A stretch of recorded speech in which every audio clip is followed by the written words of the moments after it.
Welcome to the Sacred Emergence Podcast. I'm your host, Michelle Wong, and I'm so thrilled that you're here.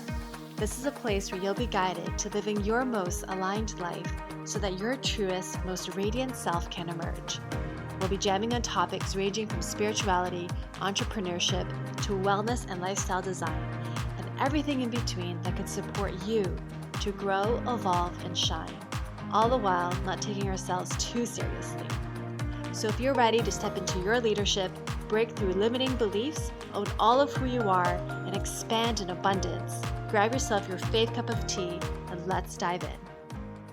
Hello. Welcome to this week's episode of the Sacred Emergence Podcast. It is Michelle Wong, and today you have me. So I'm going to be talking about cash flow and the multiple ways that we can create cash flow.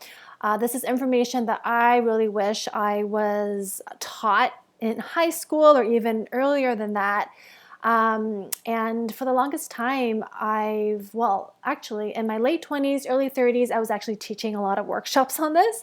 But before we dive into all of the juice for today's episode, I have two things to share. One is that it is really hot today. I am recording this at the edge of my couch. I have all the windows open. I actually have some of the blinds closed because it was so hot that I didn't want the sun to come in. So if you hear birds, if you hear cars, it's all just a part of summer. So FYI. And then the second announcement I wanted to make is that I've decided to take a summer break for the podcast. So today's episode is a last one for this before we head into summer. I'm going to guess it's going to be an extended summer. Summer into early fall. So I'm just gauging my energy. I'm going to guess that I will be back sometime in mid-October. The best way to know is just to subscribe, and that's the best way to know. And I'll be sharing the next episode drop after this one in my stories, obviously, for those of you who are connected with me on Instagram. So you'll see that, but I just want to let you know, I'm not ending the podcast. I'm just taking a summer break because I really, I'm feeling like this manifestor is wanting a little bit of a rest. So expect for a new episode to come sometime in October. But yeah, if you subscribe, then you'll just know when the next episode gets dropped. So let's dive into this week's episode. I'm going to try my very best to keep it short, but if you know me, I tend to ramble, but I do have notes because I wanted to stay on track. So this information I'm sharing, you can learn it all if you read the book Rich Dad, Poor Dad by Robert Kiyosaki, or he actually has his second book, like the sequel to Rich Dad, Poor Dad, called Cash Flow Quadrant. So everything I'm sharing here is just a summary of the cash flow quadrant, but also I'm going to share my experience with each of the quadrants. And so my entrepreneurial journey actually started after I read Rich Dad, Poor Dad. For me, it was such a big eye-opener. Because up until that point, I read that book when I was 26. And it was kind of like this random, not so random occurrence.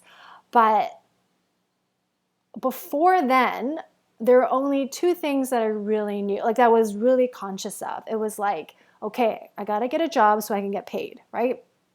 And at that time, when I started at my full-time job, right after college, I also had a passion for movement and fitness and nutrition. So I really wanted to teach Pilates. So I had a side income coming in. And I've had that for over 10 years while I was in corporate. And so I've always had other incomes coming in. And then I also, through my work, I had my 401k and, I had stock options and all of that. So there are other ways of creating income, but it wasn't brought to me consciously until I read Rich Dad, Poor Dad, and then I also followed up with the cash flow quadrant. So the cash flow quadrant, if you think about a graph, right, there's a big cross, right, and you have 4 squares, right, there's 2 on the left, 2 on the right, just like a graph, right? And so that's the cash flow quadrant in terms of the shape. And you have the left side of the quadrant and the right side of the quadrant. So the left side of the quadrant, if you imagine the upper left side, that is for the employees. So each quadrant represents ways that people can get paid, right? So the left side, the upper left, is the employee quadrant. The lower left is the self-employed quadrant. So already there's two ways you can get paid, right? You can get paid as an employee, or self-employed, you work for yourself, right? So those are two ways that you can get paid.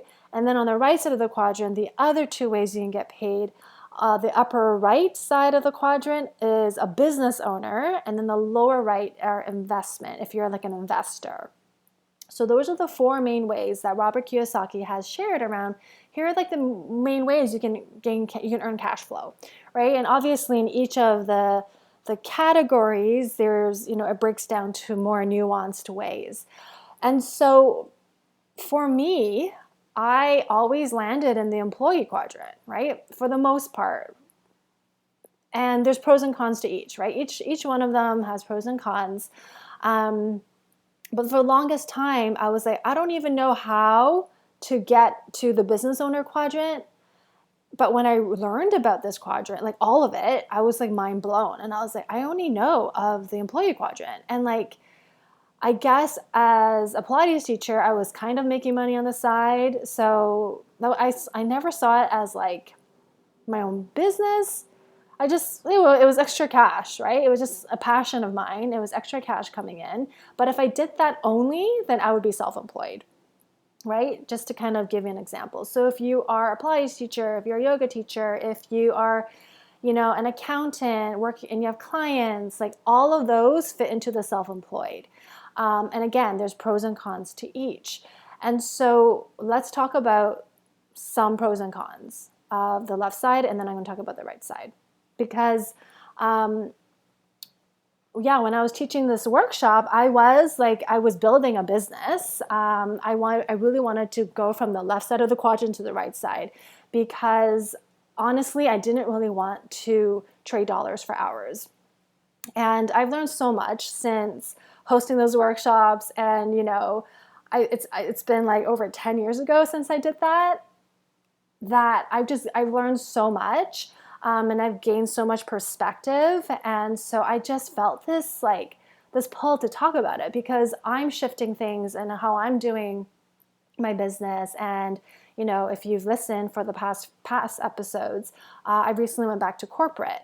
And so I just wanted to share, just kind of share each of my perspective on each of these quadrants.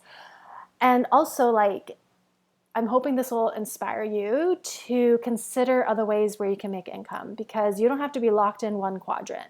There was one time, there was a period of time where I had my hands and toes and feet and fingers in each of the quadrants. It just happened like that. It wasn't planned. When I looked at the bigger picture, I was like, oh, I do have investments like stocks and bonds. At that time, I was growing a business through network marketing. I also was teaching Pilates, so I was self-employed, and then I had a full-time job, so that landed me in the employee quadrant. So that's actually quite a lot, and but back then I was in my 20s, so I had enough energy. And so for the employee quadrant, I feel like most of us are familiar with this, and this is where you have a job, right? And the pro of it is that, assuming it's stable, right, there's a consistent paycheck, right? So the good thing to that is that the amount of money you have coming in, so you can plan, right? You can budget, you can plan.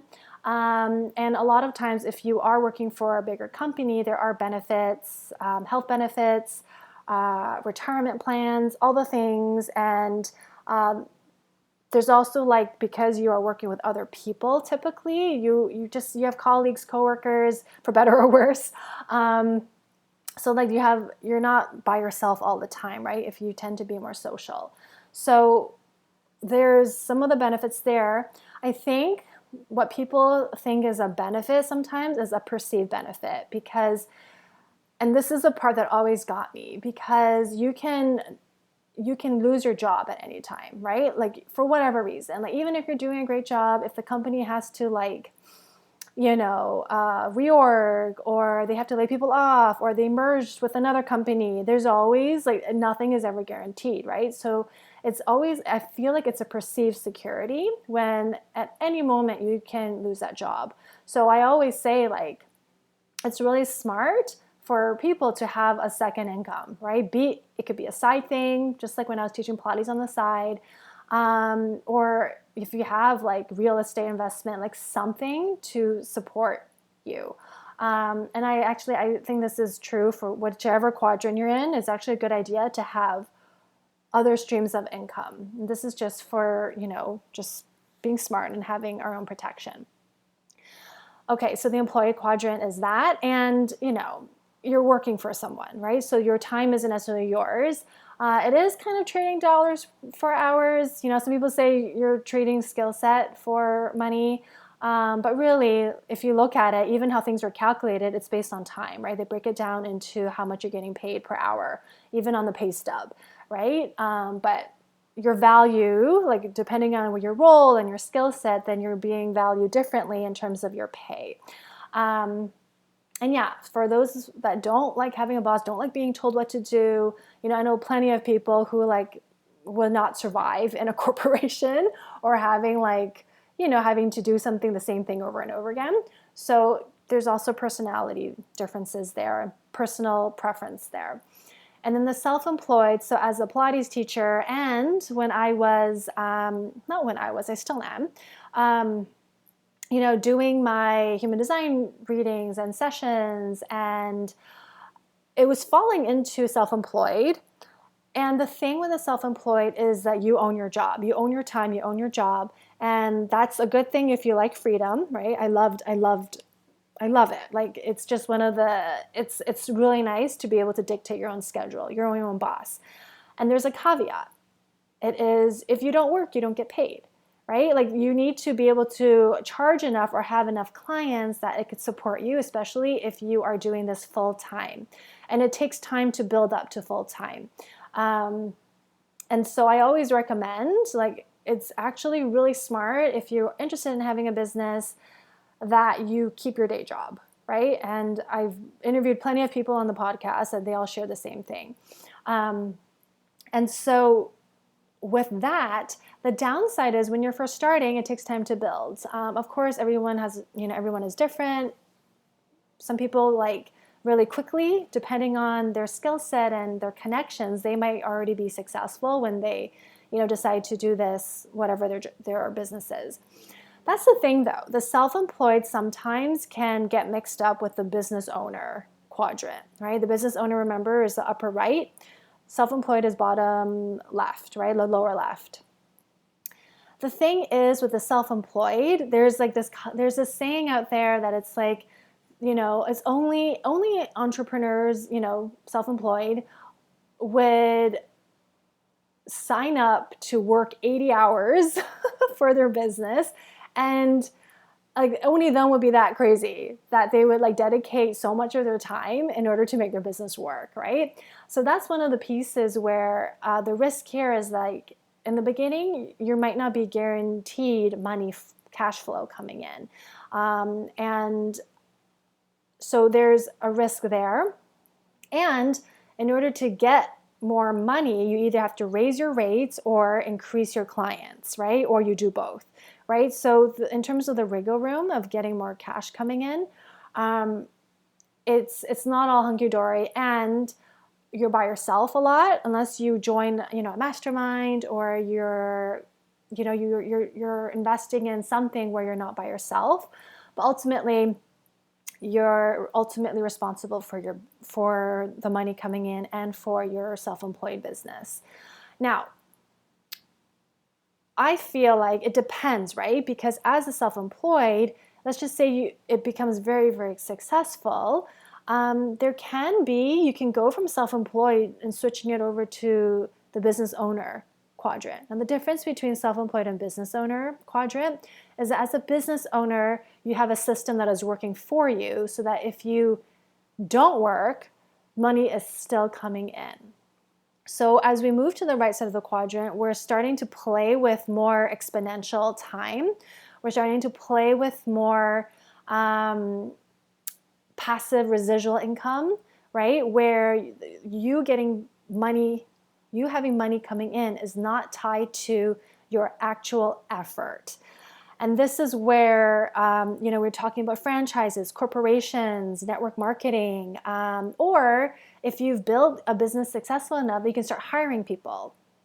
And then maybe over time, you have employees working for you so that you're just looking more, you're just setting the vision of the company, and over time that becomes more of a corporation, right? So it's not like once you're in a box, you're stuck in that box, like especially if you have your own freedom, like to do things as a self-employed, then you might be able to flow into business owner. And then some people love just being self-employed and being a business of one and just structuring things so that, when we look at the self-employed quadrant, it does get a little bit more, you can get more creative, like having membership groups where it kind of merges into, okay, like now I have group programs, I'm getting, money flowing in, and membership groups tend to offer like, you're offering a value depending on how you're doing it, but you're kind of guaranteed a little bit of the expectation of money coming in. And it depends on how you structure it. Maybe you're having guest people and teaching, but ultimately someone is signing up for a service that you are providing, right? And so it's one of those things where the self-employed box, because of the internet and because of more creative ways, it can start weaving into the business ownership, right? So that gets to be really fun. And therefore, when it starts to go into the business ownership side, it's tied less to money and time, right? Because when we are looking at, self-employed traditionally is like, okay, I just spent an hour with a client, I got paid for that hour. But the coaching world has really, especially in the coaching world, they really expanded and broken out of that type of box where a lot of times you're paying for packages. And part of that package has more than my time with the coach, right? Now there is a mastermind group and there's all these other benefits that get added to it so that I can pay a premium price to get a little bit more, or the coach will charge premium pricing to get to offer more value for their clients. So this is where it starts to, like, the lines start to blur a bit. But ultimately, if we don't, as a self-employed, if that person doesn't work, they don't get paid, right? And so when we're looking at the business owner, that was the part for me when I was reading, Rich Dad Poor Dad and learning about real estate investing. And I was attracted to network marketing because it was a way to start building a business as a business owner. So upper right of the quadrant, and start to gain residuals. But network marketing has its pros and cons as well, and but it's a low entry. Like anybody can get in, and at the same time, because anybody can get in, it really can taint the reputation of network marketing. And we're not going to go into all the details of that, but there's a lot to play with when we start looking at, okay, business ownership. And then the last quadrant, I think the one that is, I interviewed Anjali Pradhan last week. If you haven't checked out that episode, please do. It is Smart Investing for Women with Anjali, and her skill set is all around helping women to invest in the stock market. For long term, right? So we're talking about like long-term goals, retirement. We didn't talk about real estate investment, rental income, or any type of other types of rental income. But this is the space where I think ultimately, if you're savvy, it gets to be kind of fun, right? But also because you are investing, then you're not really doing any work, right? It's like you're investing your money in stocks and bonds, for example. There's nothing else you can do about it unless you're a day trader, which that has its own risk. But it gets to be one of those things where the more money you have and the more you can invest, but it doesn't mean you have to have a lot of money to invest, right? It's just like you have more wiggle room. You have more room to play. And so those are the 4 quadrants. And when I learned this, I was pretty mind blown because I didn't know what residual income was until I was like 26, 27. And I really wish someone taught me what residual income was. And I really thought like investing, like I always, when I remember when I was like 11 years old, I thought it was so cool, like to be able to invest. And I was like, I want to invest someday. I want to invest in stocks someday. And it felt so foreign to me. And I didn't know a whole lot about mutual funds, index funds, all of that. I just felt like, I hear all the stories of you just invest early and you hold onto it for a lot of years. And then when you're old, you just make hundreds and thousands of dollars. I'm like, wow, that's really cool. Right? But I didn't really know how, I didn't have the skills for it. And so it was really fun interviewing Anjali last week, just to like to have someone teach other women. That was really awesome.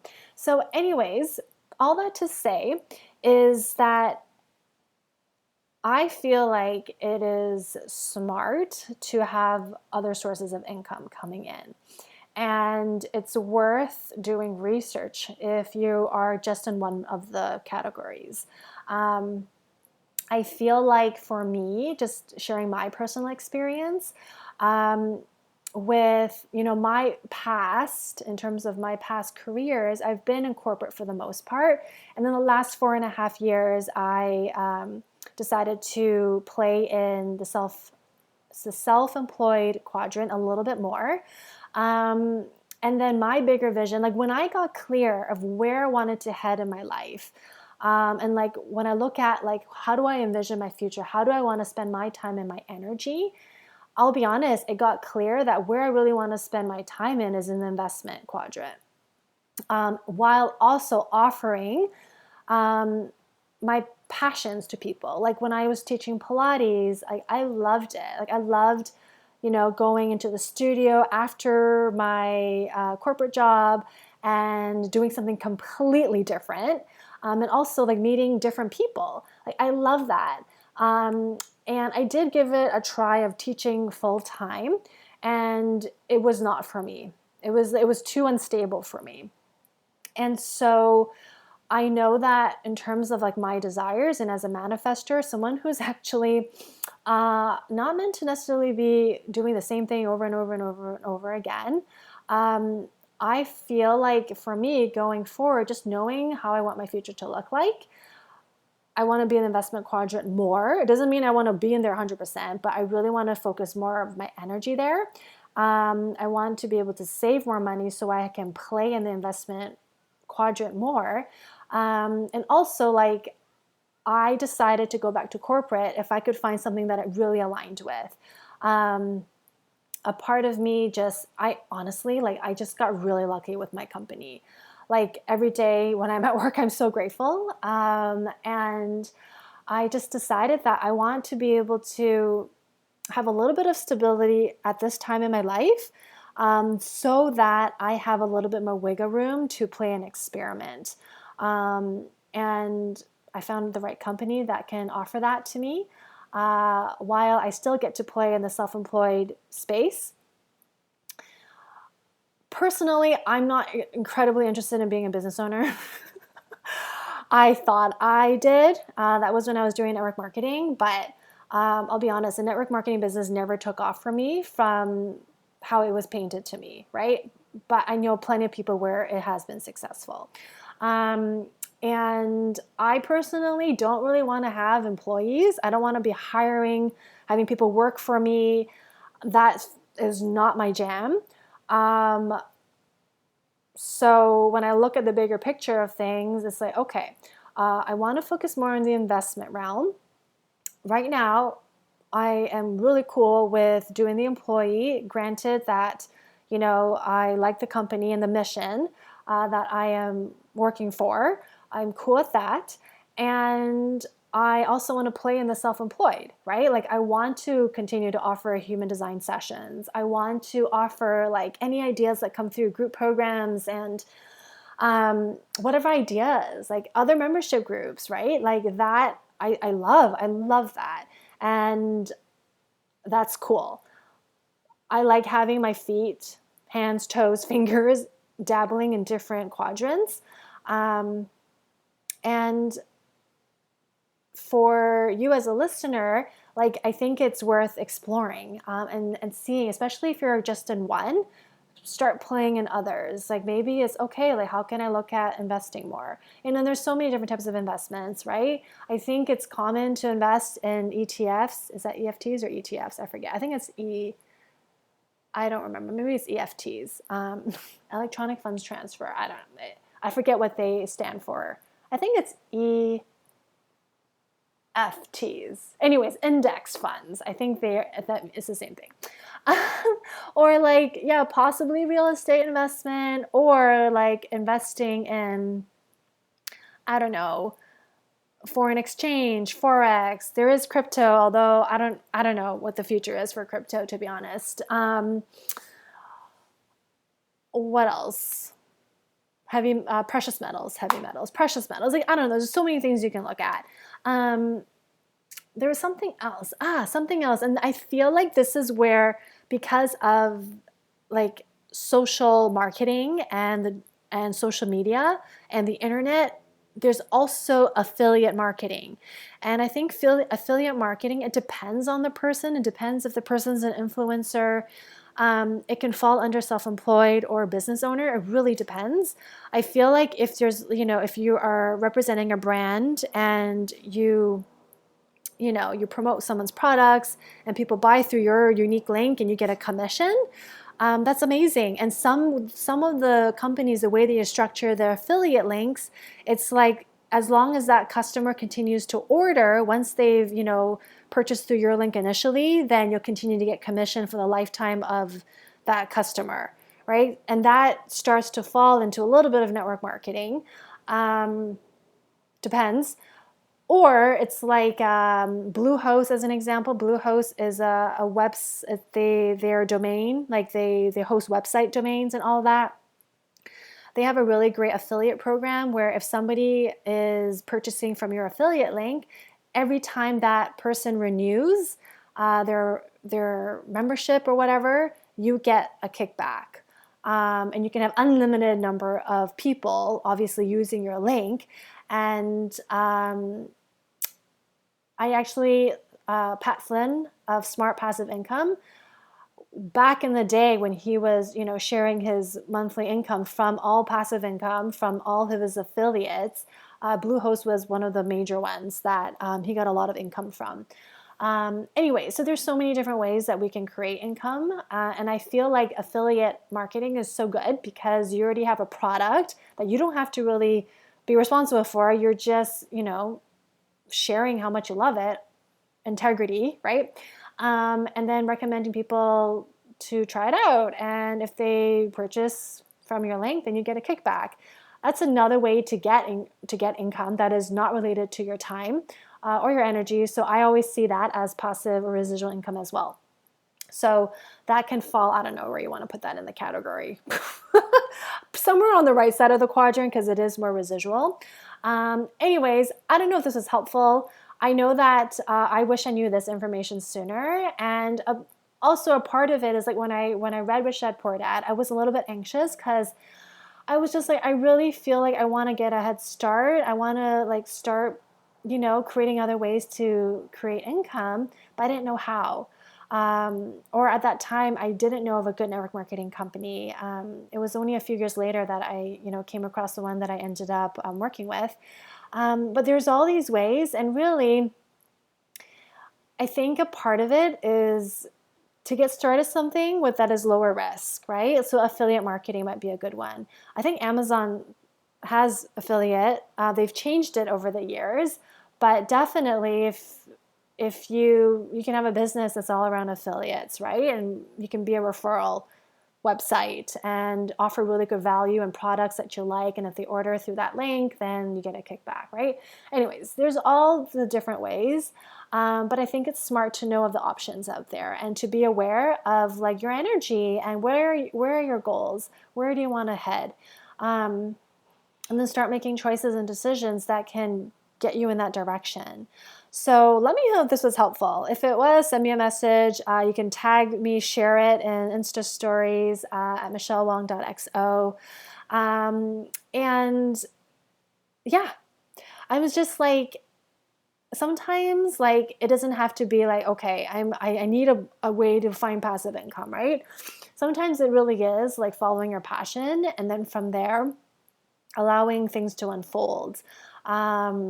Kind of like with Pilates, and then from one thing to another, I stumbled upon network marketing, and then from there, joining other masterminds, and then coming across human design and being really curious about it.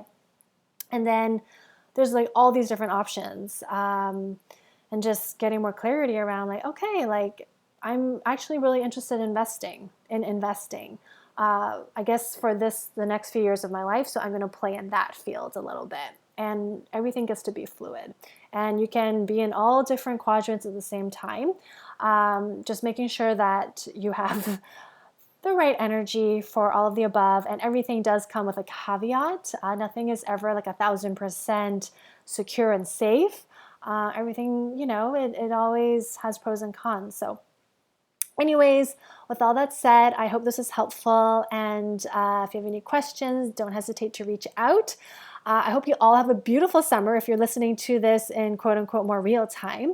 And if you are wanting to work with me outside of just listening to the podcast, I do have the HD sessions, the HD attunement sessions. I will put a link in the show notes. And then if you are interested in working with me and through the membership group, the Unfolding membership, right now I have spots for 4 more people. And it's a really laid back, it's a group for women or those that identify as women. And we just have a Voxer group going, and anything goes.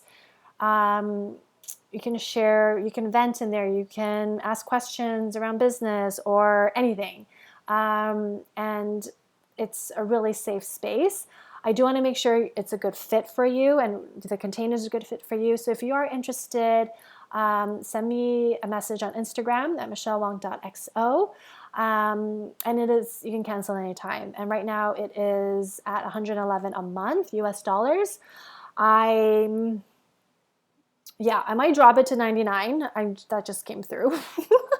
But right now it's at $111. I might drop it. So if you are curious about it, reach out to me. And I love everybody in the group. And it's a lot of fun. Okay, so have a beautiful summer. Stay tuned for more. And I'll also put links to the show notes to both of the books that I referenced. And it's a little bit old school. So I will share that. It's a little bit more the patriarchy. It's a little bit more old school, but it's good information. And for me, it really helped to get clear on ways that people make money. Like, how cool is that? Like, there's so many different ways. And for me, when I first learned about all of it, I was like, wow, like I would love to get onto the right side of the quadrant. I just didn't know how. And some of the ideas that I shared are some bridges to get to the right side of the quadrant. So have fun exploring if it's your jam. And I will talk to you in a few months. Take care. To help you feel more supported and nourished in your body and nervous system, you're invited to download the free I Am Supported meditation in the show notes. May you feel grounded in who you are as you become the fullest expression of yourself. Thank you for listening to the Sacred Emergence podcast.